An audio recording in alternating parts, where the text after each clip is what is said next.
Hello, David Paul here. I hope I don't disturb this little guy while he's doing his little display. I'll try and catch him. This is some bird in the Philippines. I guess you would call him a wagtail because he's waggling his tail. And he's obviously dancing around there looking for a mate. Like all of us, I guess. But what he makes me think of is like this bird here, and I'm looking at the birds. There's a bird called an oriole, which is a yellow bird as well. It's a beautiful bird. And it's very, very fast. And the supercar of the Philippines is called an oriole, obviously named after this bird. Because my sister-in-law said, my God, you've got to be fast to catch one of them.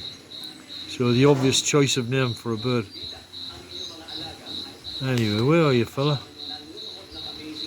Don't fly away. So anyway, my point is, stay put, will you? My point is that it's dreadfully tough here, you know, this environment. And I'm having to think out how, you know, one would live in a particular environment. Each time you go to a different place, it's kind of like being a spaceman and going to a place that's not adapted for you. It's just not for you. In fact, is anything adapted for human beings? And we're going to head off into space soon, and that sure isn't adapted for us. So maybe we need to adopt a mentality where we just adjust our environments to suit ourselves and build houses that are compatible with nature, but that allow us to live in these tough places. I mean, I think a lot about other people here in the Philippines. People who live in, like, say, Namibia. My God, that's desolate beauty and incredibly hot.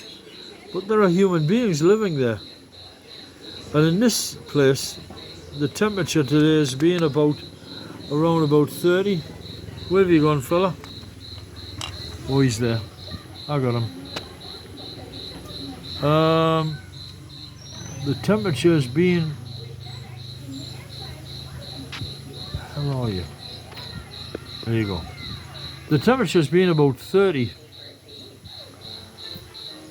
And I think about that, and I think it's, you know, that objectively that's not actually a very high temperature, because last year I was living with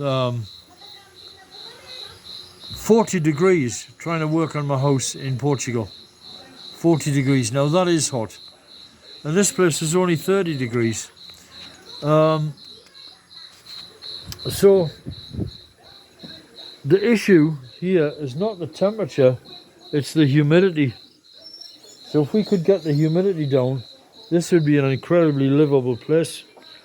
And so basically we need to remove about 15 grams of water from the air in a house for every cubic meter. And you tot that up, it's only a few litres, it's not a lot. And the job is done, and then the place becomes tolerable.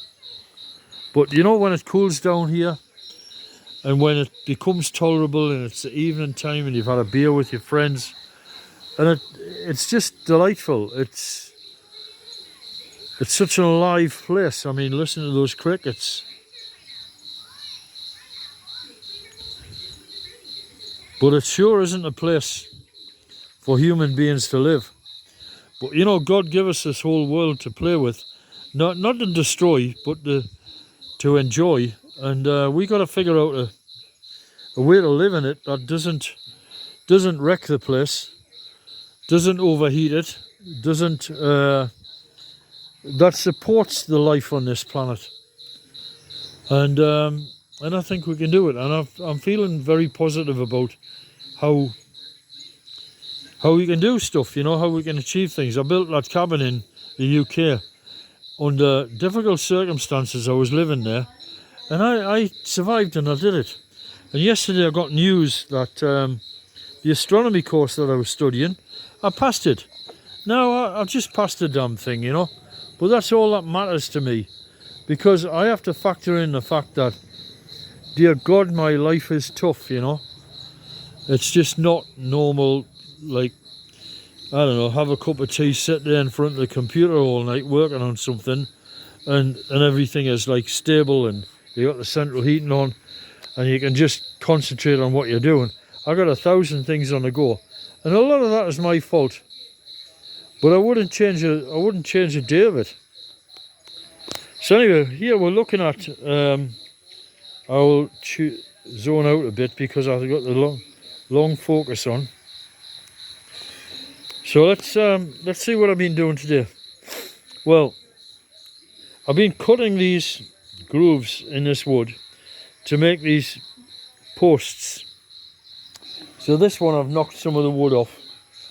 Because the circular saw doesn't reach all the way down to be able to cut it all off, we can't get this siding off, this edge off, this waste wood off. Not to worry, because what you do, just lever it off and tear it off, and then the rest of it either plane or machine it off in some way to make the flat edge that I'm aiming for. So that's done. And the very final job, so I've done these 1, 2, 3, 4, 2 over there, and they are cut to size, which I've chopped off. And this one is the final one. I'm really so pleased to see the back of this.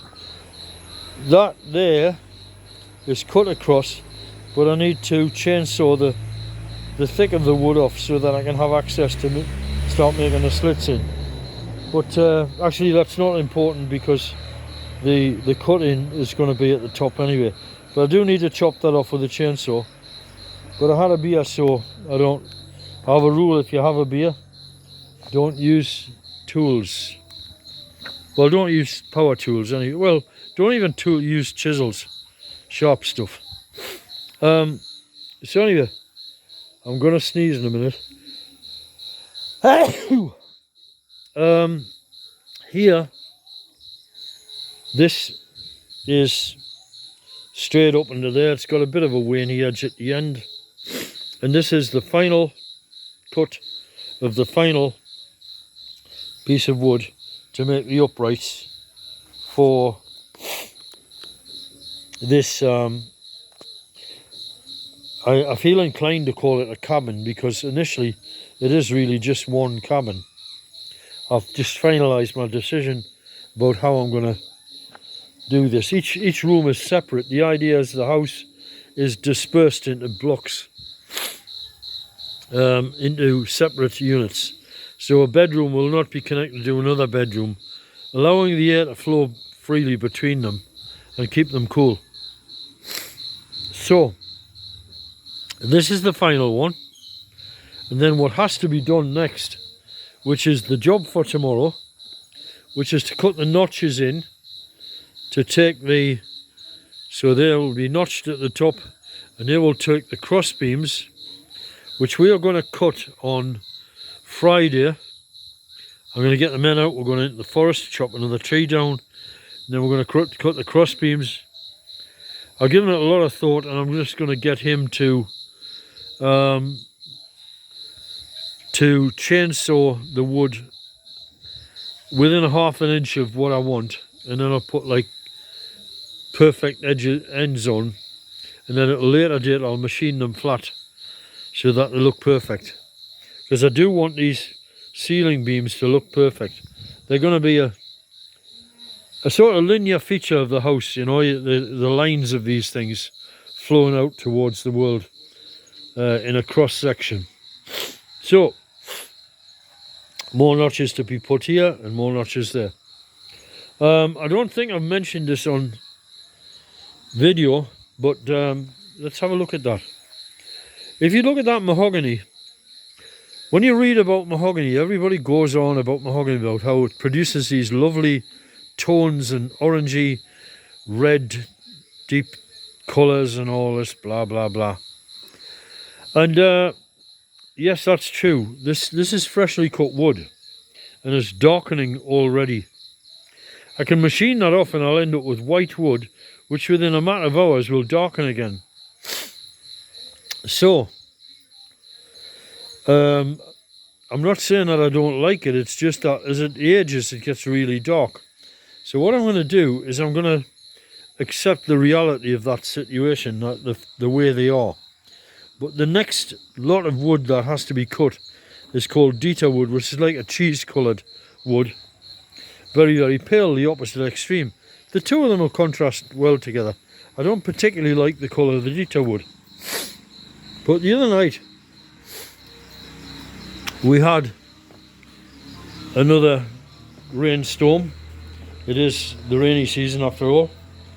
And water's coming in and it's landing on this wood here. Notice the powder beetle attacks. I really got to do something about that somehow. But all over the floor there was this orangey juice all over the floor. And I came up with a brilliant idea. I thought, I know what. What if you take all of the chainsaw cuttings, so you've got like a pile of shaving sort of thing that produce like little slices of wood. Better to handle than sawdust, which is just messy. Get loads of this, put it in a big pot and cook it up and make a sort of tea with it.